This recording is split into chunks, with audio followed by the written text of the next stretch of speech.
Hey, Joel. Hey, Rosebud. How are you? I'm tired. Yeah. I'm tired. It's been a busy week, and I'm It's sure. been a motherfucker of a week. No, it hasn't been bad, right? It's just been a week. It's a privilege to be busy, Yeah. as opposed to the other way around, right? Yeah. And to the Do We Have To crew, if you guys are having a long week, we will certainly wish you the best, and we're right behind you. And welcome to another episode of Do We Have To, a marriage podcast.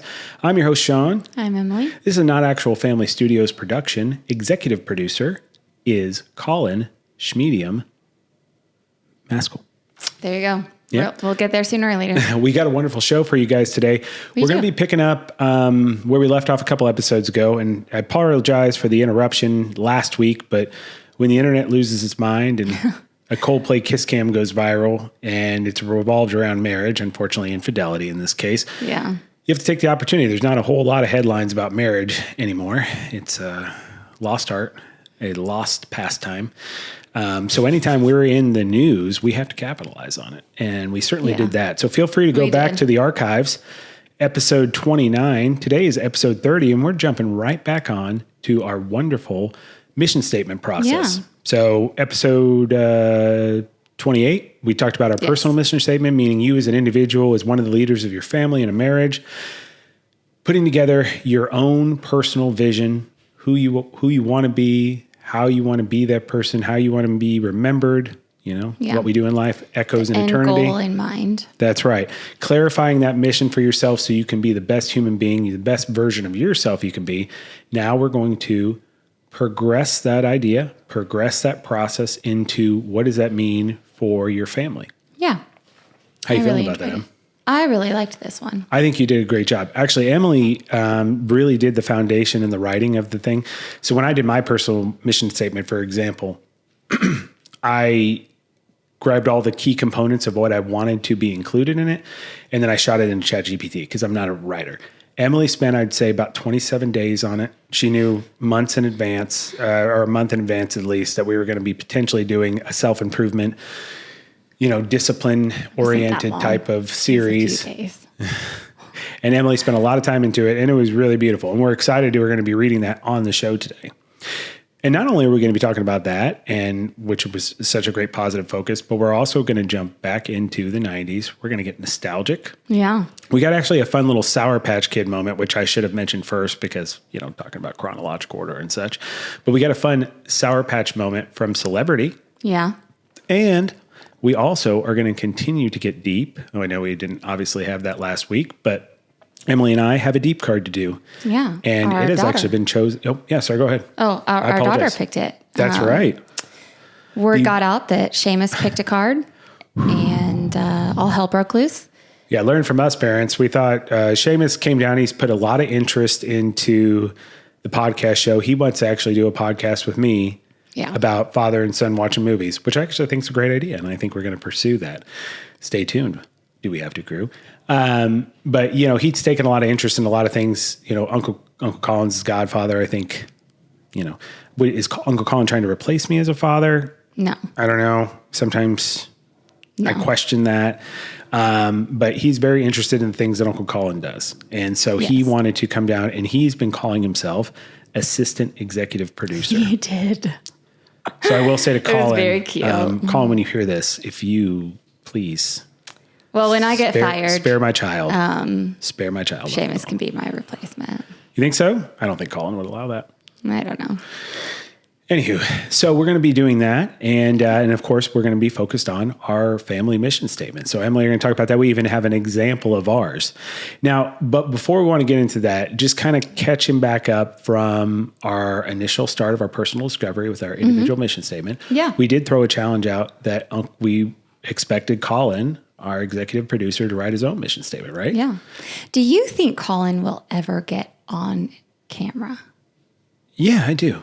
I think when we do the season finale, I am going to invite Colin Schmedium Maskell on the show. We'll figure out how to do it. It gives us so much time, only 2 months, till the week of Halloween when we do our season finale. So stay tuned for that. You can find us on video at youtube.com/@dowehavetoamarriagepodcast.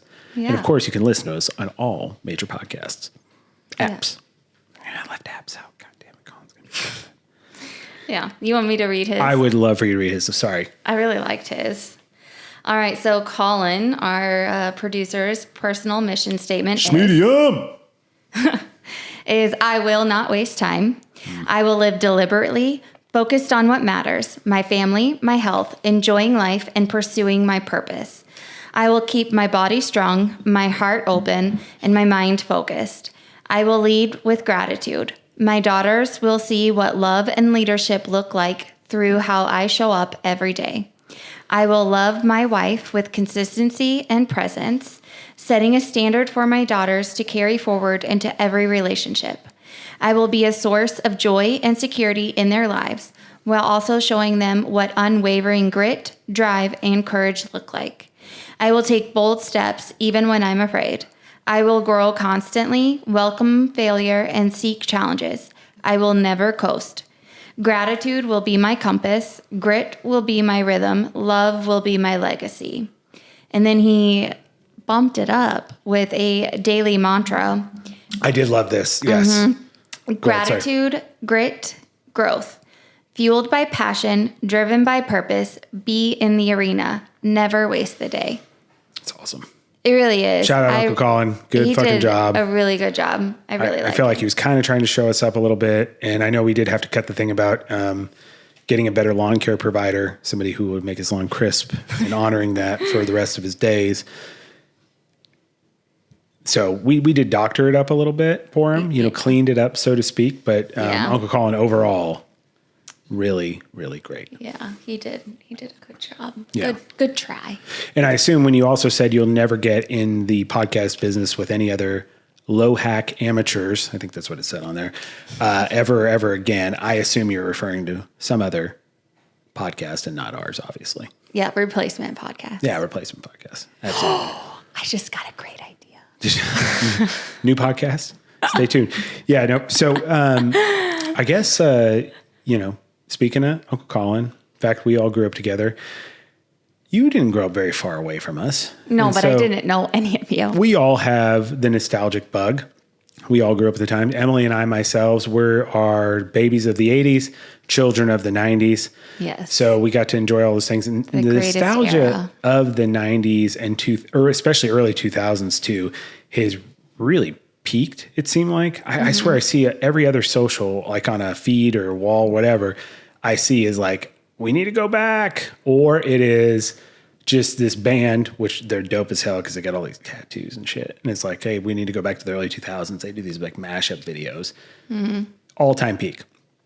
Now, I would say I was always very nostalgic about the 90s before all this started peaking. But this is just in my, now I'm in my nostalgic era, as Taylor Swift would say. Yeah. And so we're going to get nostalgic with the 90s. Yeah. Can we tell the Shane Gillis story first? Oh, shoot. You know what? And I misdid the order when I did the intro. Celebrity, child, Sour Patch Kid moment. Oh, sorry. Right? Yeah. I don't know. What do you mean, sorry? I didn't know we had an order.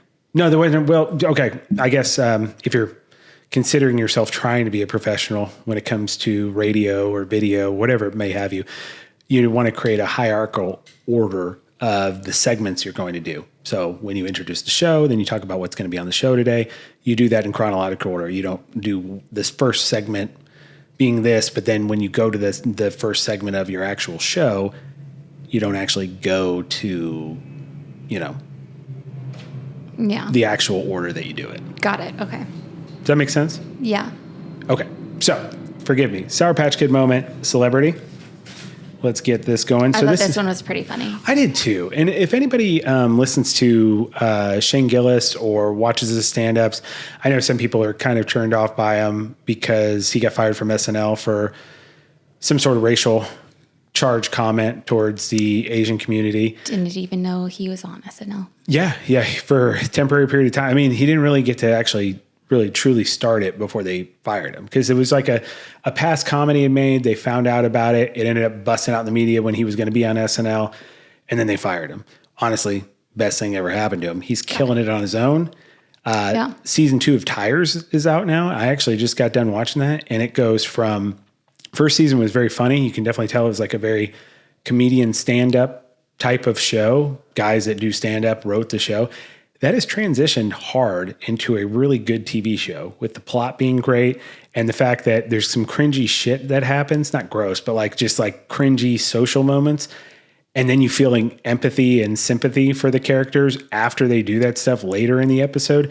It gives you a lot of Office vibes. So congrats to Shane. But Shane Gillis, it's fair. Shane Gillis gets a phone call from his sister. I think he's got a couple different sisters. His sister that has kids. She says, hey, our niece saw you on TV. And I guess he was like, what do you mean? He goes, I guess there was a thumbnail on the streaming service they were on, like Peacock or Netflix, something of that nature. And The Whale, which is starred by Brendan Fraser. He was actually won Best Actor for it, where he plays a really, really, really morbidly overweight human being. And he's got this strained relationship with his daughter. And did you ever see that movie? I haven't actually. Me neither. Did we find a movie that you haven't seen? Yeah. Oh and my God. Here's the thing. I've loved Brendan Fraser since I was really little, and I saw Encino Man. Oh. You know Encino Man? I know him from Tarzan. Right? Oh my God. Yeah. But you would have been like 8 or 9. Well, in your defense, I watched a lot of movies as a young child that I shouldn't have watched. So that's fair. But yeah, no, he's fantastic. But yeah, he was in a Pauly Shore movie with Sean Astin, actually, as well. Rudy. And then Rudy. Bedazzled, right? Yes, he was in Bedazzled as well. Yeah, I mean, he's done quite a few other things. But. That's the only two that I can think of. So in the thumbnail, it's just a picture of Brendan Fraser's face in fat face. So he's morbidly obese. They've got him, with a costume in the front. And her niece, which I believe is his niece, her daughter, which is like 3 or 4 years old, I believe, pointed and said, Uncle Shane. Mm-hmm. So she called Shane and let him know that, hey, we saw you on TV. Didn't know you starred in The Whale. Yeah. Yep. So fun celebrity moment. Got to make him feel real good. Guys, share your celebrity moments with us. DoWeHaveTo.com. Again, you're watching the show on YouTube.com /@DoWeHaveTo, a marriage podcast. So it's not a Sour Patch Kid moment, but it's like a sour nature moment. Okay. Yeah. Let's hit it. We're driving back from football tonight. And you know that intersection close by that has like a bunch of cows, and sometimes they let them in the big field and then they put them in the little field to like graze or whatever. You know? Mm-hmm. We just got our email. Seamus made the football team. Oh, okay. Dope. Let's go Raiders. Anyways, they were in the little field, and one of the biggest cows I think I've ever seen in my entire life just casually walked over the fence behind our car and then started walking towards just down the street, like just walking across the street up into the other field that was on the other side of the road. Nice. But I had to double take, and then I didn't want to brake, but I didn't want to speed up, but I didn't know what to do. But there's just this cow just walking behind our It happens. And anybody new listening to the show or established Do We Have to crew members, obviously Emily and I, we live out in the Midwest in the state of Missouri. So for our city folk, never saw a cow walk over a fence. We do have New York City listeners and California listeners. You can be driving by cows just fucking walking in the middle of the road here. Yeah. I mean, I've seen them get out and be out of the field, but I've never seen them actually just make the escape. Like, fuck this, I'm going over here. They do what they want to do, them. Yeah, they do. And then there's baby deer all around, and our dog is probably bigger than they are. So. Yeah, it's true. Touche. Yeah. So, with that being said. Yeah, sorry. No, you're good. Sour Patch Kid moment was fantastic.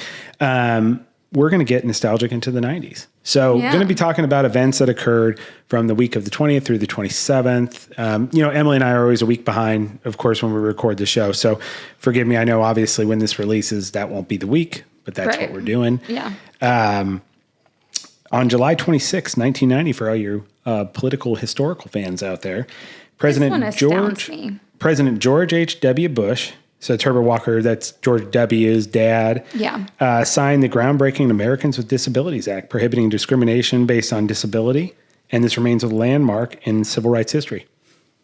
Can you believe it was only 35 years ago that... that's what doesn't make sense to me. We said, I know that it exists. We probably shouldn't like hold it against people if they're in a wheelchair or if they're disabled. It's just like how far we've come in some areas and then how slow we are in others. Yeah. Like, I think it just is astounding. You know, I said that out loud and then I'm like to myself, it's like, we're not even, 300 years old as a country. And then you've had other countries, all the other established main nation, first world and that's countries. That's a good point, because they've been around for thousands of years. So even with that, like the fact is we've been able to progress at a much faster rate than other countries, because there's other countries, of course, that have had civil rights issues, that have had slavery and those sorts of things. And we've about faced a lot faster than I think other nations, if you go by how long you've been around, right? Well, probably because, we have to keep up with the Joneses. But at the same time, I do think people forget how young America is, because I kind of do.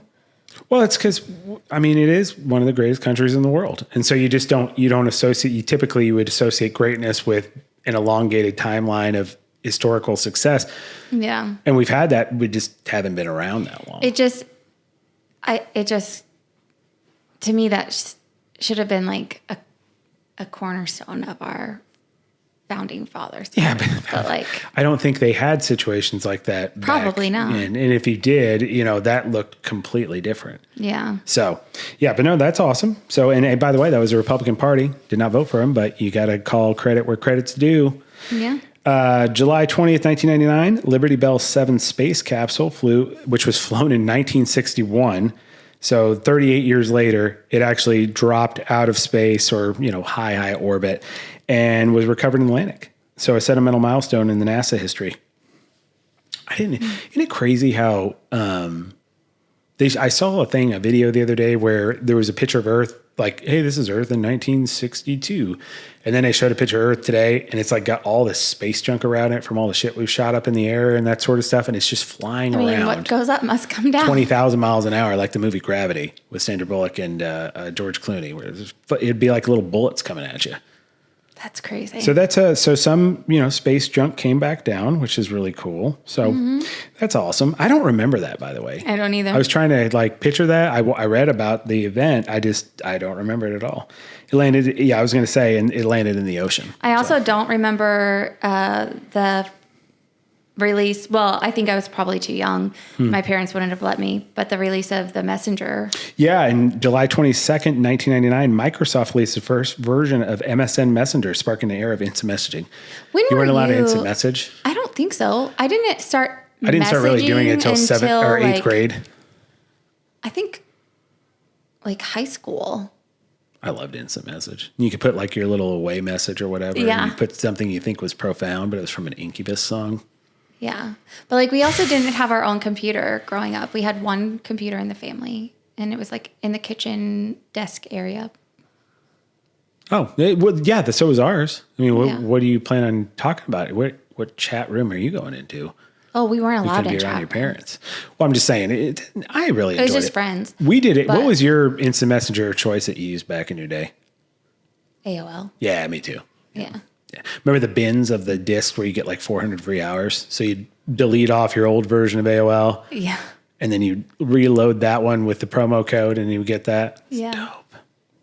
I wish they still did that. Yeah. I also wasn't allowed to text when I got my first phone. Really? Because it cost money to text. Oh, that's right. Yeah, it was 5 cents a text, right? Or 10 or something. Was it really that much? And then I think it was college when I just started doing it because everybody texted, and my dad finally added it to our phone plan. So you just stopped listening to Papa and just were texting away, and then he got pissed with the phone bill. He's like, I better just had this as a plan. Yeah, I had to pay for it. You were just like me when you were little. Of course I am. Yeah. So July 23rd through the 25th, Woodstock in 1999. So Woodstock 99 took place in New York, which was remembered for its music lineup and infamous festival moments. I don't remember this either. There's a Netflix documentary out there which is fucking dope. The only thing I remember from that, I remember that it was just a massive humanity. People were kind of getting crazy and fucking stuff up, and there was just a ton of trash everywhere. I remember watching in the news. But as far as performances, there was Korn went out to perform, and they did their song Blind. And it has got you can, if you look it up on TikTok or whatever, it'll pop right up. But they're doing the little guitar riff. And I mean, everybody's moving to the music. And then the lead singer, of course, is, "Are you ready?" Which is the beginning of the song before it gets into it.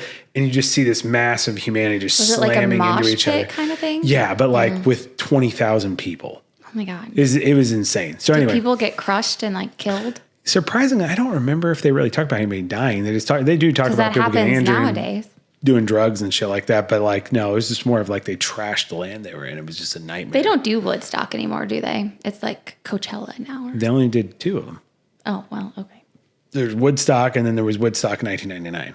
It wasn't like it was an annual festival. That's why it was such a big thing, because they hadn't done it since the 60s. Oh, okay. Yeah. Okay. So, anyways. Yeah, no, you're good.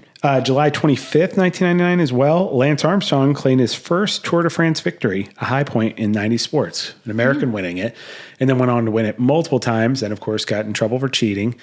I will say, I think his little cameo in Tour de Pharmacy, which is that mockumentary with Andy Samberg and John Cena and Thomas Jefferson from Hamilton. Everybody. Yeah, had a great cast. And here's the deal. We all make mistakes. And I think when you take actual ownership and accountability of it, and even in this case can laugh at yourself, him making fun of himself, pretending to be somebody like behind the dark wall when they're interviewing, talking about drug use in sports, and then they keep showing him. You don't see all celebrities do that.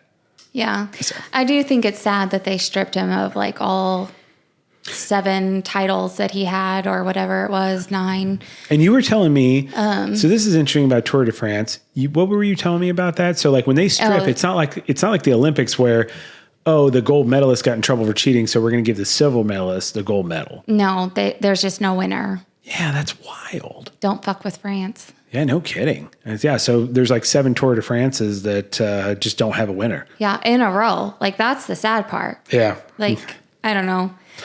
But I respect the fact he takes ownership in it, so. Yeah. Did he ever marry Sheryl Crow? No, I don't think so. They just were together for a long time. Yeah.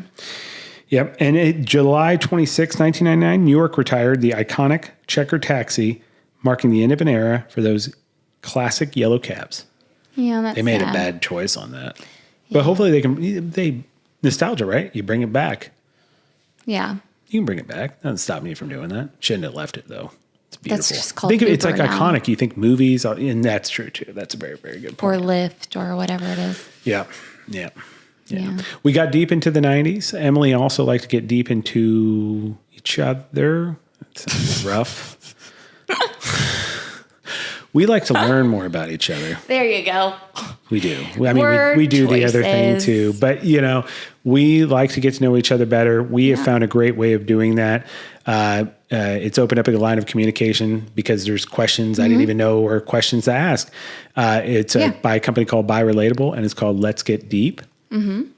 Where can you find Let's Get Deep, Em, if you're interested in purchasing it? Amazon, Target. Absolutely. Bunch of people that don't sponsor the show. Yep. So you can get that there. They actually have multiple versions too. So they have the general, hey, getting to know you on a just getting ready to meet you. Yeah. All the way to being married type of questions or things you'd want to learn about each other. They have one for friends, and they have one even for the sexy time. Yeah.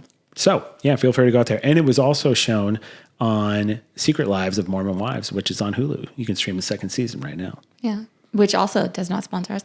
But this game doesn't sponsor us either. But the Mormon Wives, they did the friend version. They did the friend version, right? Yeah. Absolutely. So this card, our little Teagues, she picked it.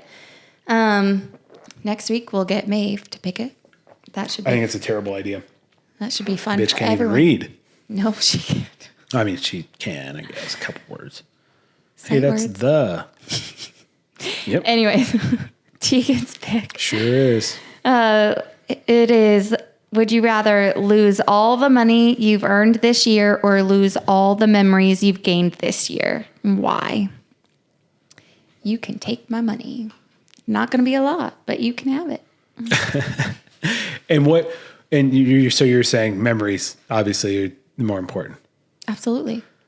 Yeah, I would agree. And I would especially say this year of other years where we've had, some downs, but like the overall, the ups and what we've learned from the downs and the actual, what the root of the problem is and the things we've done with this show. Oh my God, I would never give up this year. No. What if somebody said though, hey, I'll take your memories and I'll take your memories, but I'll give you $20 million. No. Your family's just taken care of forever and you wake up and you're a millionaire. No. I kind of feel that way too. I feel like I think we've done, Here's this has been deal. a good year for us. I can't take any of this stuff with me. I can't take any money with me. And on the other side, I want to know that my soul has been nurtured, has been fed, and had a purpose here. And that's what my family is. That's what my friends are. That's like I'm feeding my soul. And that's more important to me, those memories, those feelings, those emotions. Absolutely. Than any like trivial thing. Yeah. Now, would it be nice to have my family taken care of? Absolutely. But if it meant losing everything good and great and wonderful in this world, no. I'd rather just poof, go. So what Emily's saying is that, Sean, you just keep making the money. So I'm going to work till I'm about 80, 85. And Emily doesn't have to worry about giving up any memories. That was a good question. Tegan teed that up where it was like, we weren't going to like it. I don't think you're going to like this. Yeah. No, that's a no-brainer. This has been a fantastic year. I couldn't imagine giving it up. Yeah. Yeah. Love you. I love you.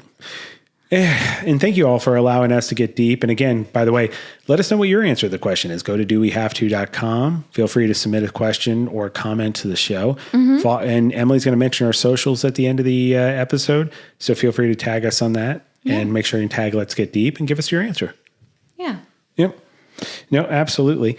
And now really to, jump into it, right? 30 minutes later. The real purpose of everything we're doing from the Mission Impossible soundtrack just popped in my head. A personal development perspective.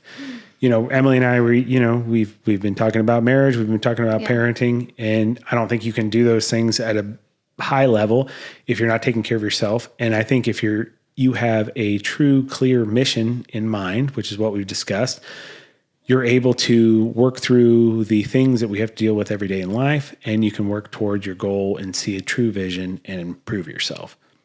And today we're talking about doing that from a family perspective. So episode 28, we actually read ours on air, our personal mission statements, and really we kind of defined where we see ourselves going and who we want to be in our individual mission statements. Yeah. And we talked about tips, which was tricks. A great exercise. Yeah, no, absolutely it was, because I think so many of us, to your point, Emily, so many of us there's a feeling inside of us, I believe, that it's like we want to do more, or we feel like we're meant for more, but there's not a clear vision. And there's not a clear vision. It's there. It's just you have to write that down or talk that through and say those things that we think we know, but you really have to actually say them or write them out to really truly define your North Star, so to speak. Yeah. So this episode, we're going to talk about doing that for your family. Yep. Yeah. And we did the research, as far as what are the benefits to this. And I didn't know if you wanted maybe we start there. Yeah. The Journal of Marriage and Family had a lot Great to journal. talk about it. Love that. We get it every week. It states that families with strong value systems, they experience more resilience during stress and just general cohesion. And it just creates more of that foundation for your family. You have you've created a boat. You're in that ship. It can navigate the waters now because you know where you can go with it. You know where you want to go with it, and that's your guide. And it's just one of those things where then if you have that guide, then you always know where you need to go. So even if things come and get in your way, you have your anchor. You have that path, right? Yep. Yep. I think that's awesome. And I from a behavioral perspective too, right? It's setting all those expectations. So all the things we try to instill as parents of we need to have rules about how they are verbally with each other, how they are physically, how they interact with the world. All of those things, you can really have this as your foundation to kick off and have those conversations, but then also really truly give the right answers based on where you want to see your family go. Yeah. Yep. Yeah. And on top of it, teamwork, the fact that you have to come together, you have to create an idea or a brand, which is your mission as a family. So in our case, the Miller family, that is going to bring a togetherness and a cohesiveness that you probably aren't going to get on most other just daily tasks or tasks you do as a family. No, and it also brings like everybody's investment into the family. Yeah, absolutely. And it allows everybody to be heard and be a part of it. And we all have ownership in how we're represented. Yeah. Yeah, that's a really good point. Mm-hmm. Yep. Yeah. So there's some work to be done in order to get there. So adults need to start first. You need to create your own mission statement first. That's probably the mandatory. biggest. If you go to dowehavето.com too, so even if you're not a writer, so like Emily, for example, she's a great writer. She'll take her time, she'll put out her thoughts, and then she'll write a nice, beautiful, cohesive paragraph. I not only have the handwriting of a serial killer, I'm just not a very good writer. So I took the key elements you should ask when building a personal mission statement, and then I fed that into ChatGPT, for example, and AI, and asked them to write it for me, and it was very authentically my truth. I really believe that. It was a wonderful mission statement that incorporated everything I wanted it to be, but it shot it out in a matter of a minute. Yeah. So regardless, either way, you have the ability to do it. And really clarifying your goals of who you are, where you see yourself going, how you want yourself to be remembered, what you value, who you want to be, it's extremely important. And then you're going to take all of those like same questions you asked yourself and put them towards how you're going to do it with a family. But one question that they specify to add is, what do you want your home to feel like? I love that too. It's probably like, I've never thought of it that way, but it's not what your house needs to feel like. It's what your home is your family. Yeah, your center. It's where you're grounded. It's where, that's where you belong. And when you take everything else away, it's what's left. And I think that was just very powerful for me. Yeah. How do we want to treat each other? What do we want to do together? Yeah. What do we want to be known for? Yeah. Yeah. What we do in life echoes in eternity. And so the ability to allow the whole family to participate is such a big deal. Yeah. Focus on your honesty, your creativity, your kindness. Do you want to be adventurous? Do you want to be, focused on the community and service and all of that stuff? Yeah. What's important to you. And then it's just giving you an opportunity to learn more about your kids too. Yeah. Probably going to learn something. I feel like we have this every day. You learn something you never really knew, even if it's a minor change in their perspective on something. It's just a good chance to have a authentic conversation. Absolutely. Yeah. About stuff that's not presently happening. Yeah. We can talk all we want about the sports and where we're headed and what we're doing right now, but taking a minute to just give space to have an open conversation with your kid.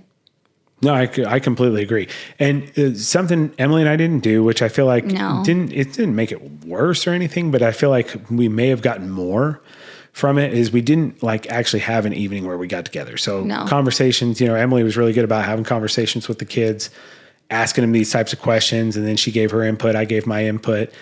And then we combined it, right? And that's great. It's just we didn't really get the opportunity to do the bonding event that you would do for this. Yeah. And this is a challenge too. And I think as far as for the Do We Have to crew, if you're participating in creating your own individual mission statement, and now you're going to be creating your family one, have a family meeting, have a mission statement night. Yeah. Have snacks, make it a family thing. Go through these types of questions. You go to dowehavето.com. On our new episode, you'll see that there is a link to a document that'll be able to ask you the general questions that you would do to fill out a mission statement. Yeah. And again, you can feed that into an AI, or you can write it out yourself as a family. But have marker, snacks, all that kind of fun stuff. We didn't do that. No, but I do think we had some good combos. Asking Seamus what he wanted to be known as a big brother. What did he want for his sisters? What did he need more from me and you? Same with Tegan. Like, where does she see our family? Yeah. Maeve is Maeve. Yeah, no, Maeve is Maeve. But, I mean, she's opinionated too. And to the youngest, to the oldest, everybody has to have participation in it to really make it a truly authentic family mission statement. Yeah. Yeah. And so take the opportunity to do that, and make sure and ask those questions we were talking about. And then it's just a simple of combining those things, associating what the priority is on them, and then eloquently putting that out in a mission statement. Yeah. Do you want to use ours as like an example?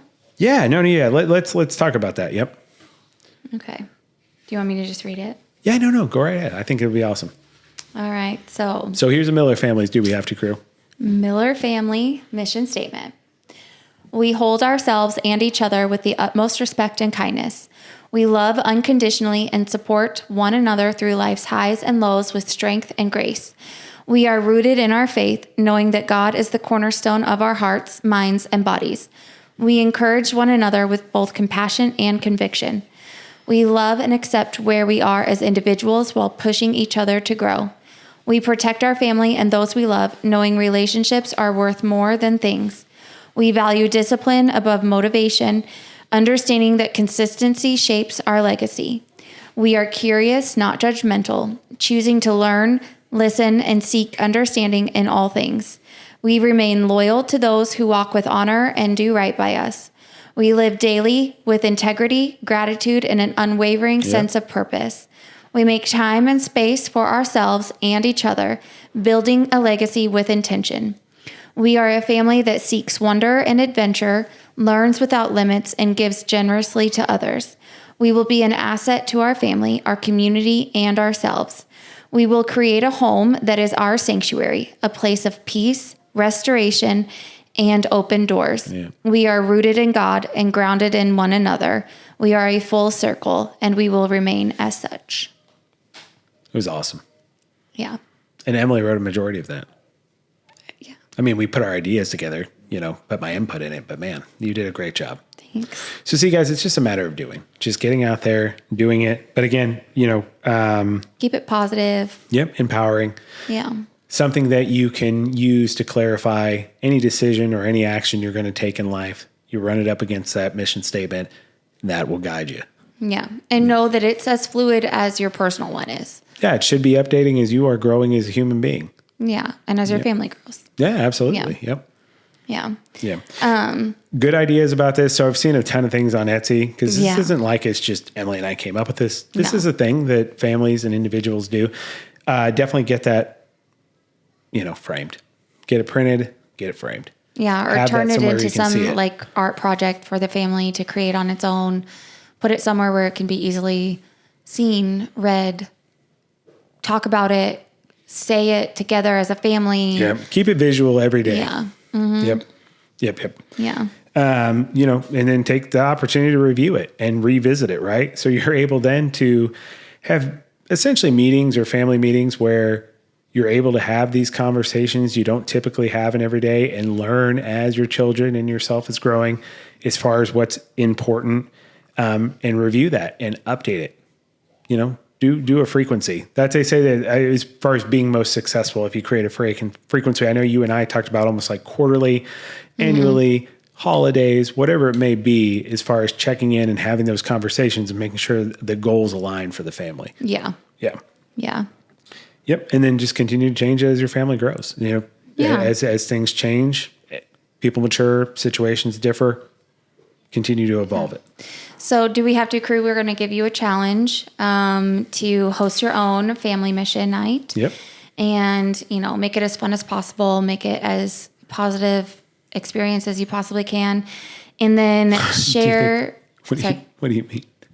Like sometimes when families get together and there's a lot of opinions, then it could be. Well, I guess, yeah, you're right. If like you mean like kids coming back to the house to create a family mission statement or. Yeah. Like it could be a little stressful maybe. I don't know. Yeah. Yeah. I think this is a really good exercise for families where everybody's still living together. I don't think it's a bad thing to do. Actually, you know what? No, what the fuck do I know? But I think it would just be more difficult to coordinate if family was out of the house. Yeah. But you still should do it. Yeah. Yeah. But then go ahead and share your mission statements with us with the hashtag family on purpose. Yep. We would love to hear what you guys came up with as a family. Yeah.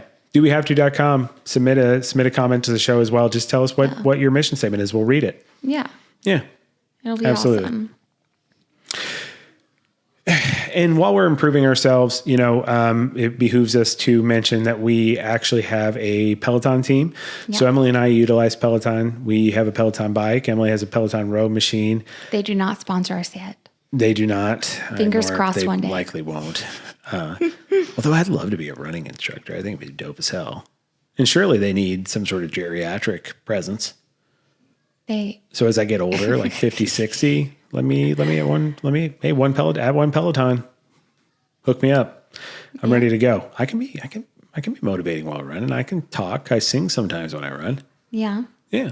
No, absolutely. But we have a workout team where we track each other's activity. We support each other. It's the Do We Have To Crew team. Mm-hmm. You also can give yourself a Peloton label, hashtag Do We Have To Crew. And every week we announce the top 20 in regards to overall workout activity. We go by time on that, right? Yeah. And now as we've continued to grow, we really want to be on it. I know, and you're going to be on it. You hang in there. Hey, we got a lot of big competitors who are putting a lot of hours and time. We're getting very close to hitting the 200 mark, 200 hours worth of working out a week as a team. That's insane. I know, it's awesome. I get like 45 minutes a day. Well, listen to these numbers and you'll know why. So our top 20 for the past week is number one is Do We Have To Pod KC, which is me. It's the first time I've actually won in all the weeks we've been tracking this. Congrats, and doll. I barely beat by 6 minutes Krabby Cakes, who's training for a Chicago marathon. She is badass. From London. Yeah. And she has pictures with the Peloton crew. So obviously she's somebody over there in Peloton, England. Maybe. Yeah. Respect it. So Krabby Cakes in second place. So bad. 16 hours and 57 minutes. Krabby Cakes, hook us up. Let's do a live class together.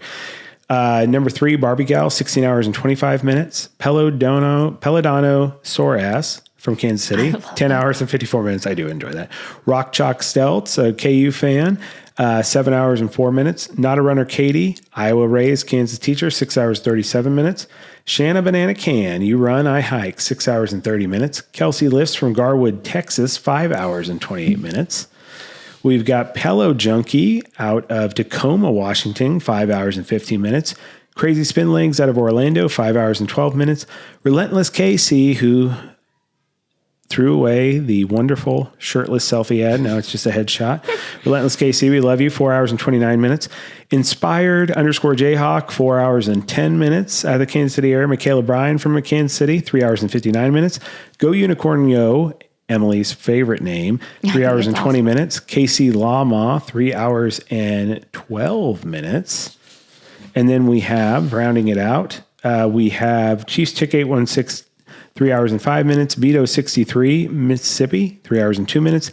Katie Mack, Nebraska, 2 hours and 46 minutes. Oh, and good job, Katie. Stacy Osterthon, 2 hours and 46 minutes out of Missouri. And Raisin Kane 08, Maryville Mo, 2 hours and 36 minutes. Yeah, Katie's a sick cat sister. How do you know that? Oh, is somebody you went to college with? Yeah. Oh, nice. That's awesome. They work out with us. Yeah. Well, I'm going to be on there next time. I believe it. I'm going to try Look forward to seeing you next week. I'm not going to do 3 workouts a day. Yeah, but join our team, guys. Do We Have To Crew. And you can follow me at Emily. Do We Have To? Podcast. Oh, what's my handle? Sorry. You do the socials normally. I apologize. I threw the cards down like I was done for the day. You can follow Sean on Peloton at Do We Have To Pod KC. My bad. You can follow me at Emily _in_KC. Love it. And then you can follow us. Of course, you can go to our website at dowehaveto.com. You can give us your Sour Patch Kid moments, your family on purpose, share anything, submit anything. We will give you a shout out and a chat. And then on social media, you can like, subscribe, and share at youtube.com / Do We Have To, a marriage podcast. On Instagram, Facebook, and Threads, it's at do.we.have.to. X is at Do We Have To Pod, and TikTok is at Do We Have To, a marriage pod. Yep. Into the wonderful Do We Have to crew. Thank you guys so much for listening today. We appreciate you. 30 episodes. It's very exciting. We appreciate all the wonderful Do We Have to crew and all the support you've given us. And we'll be back next week to continue on our self-improvement, our self-discipline discovery. Yeah. What's your final thought? Final word? I love that final thought, because so Emily and I were talking about 90s nostalgia earlier today. I learned what Jerry Springer was. She didn't know what Jerry Springer was, which is insane and blasphemous. Well, I knew that I've heard of Jerry Springer. I've never seen it. So I didn't know he had like a final thought segment. Yeah. At the end of the show, he would say, show's final thoughts, and then he would go into this long kind of diatribe about whatever was related to the show, which was typically very trash TV, but he kind of eloquently kind of created a message for it. Yeah. We got to come up with a new name. I don't like how trashy that is now. Well, I know. Well, but nonetheless, so final thoughts on the show today. I asked you. You asked me. That's correct. I think that I think a lot of us feel like there's something missing within us at times, something we should be doing, feeling like we're behind the 8 ball. Yeah. And I think that's why we're talking about these things, because it's not necessarily that people don't have the ability to have extraordinary lives, create great discipline, really improve themselves, be the best person they can be.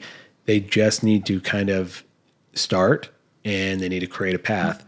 And that's why we're having these, conversations. And so hopefully you guys go to dowehavето.com, start your own personal mission statement, set your path, put your focus out there so you can kind of sift through and really navigate life, but stay true to who you are and who you want to be. Yeah. I like that. You're welcome. That's very nice. What do you got? Well, nothing like that. I was going to say don't fuck with France, but I feel like I should do more. No, don't fuck with France is solid. And follow it up with, while you're out in the world and mixing it up with everybody, try your best not to be an asshole. Yeah. Love you, Rosebud. Love you too. Wake up, I'm about to shake up every little thing, show you all that we can be. Come dance in my club.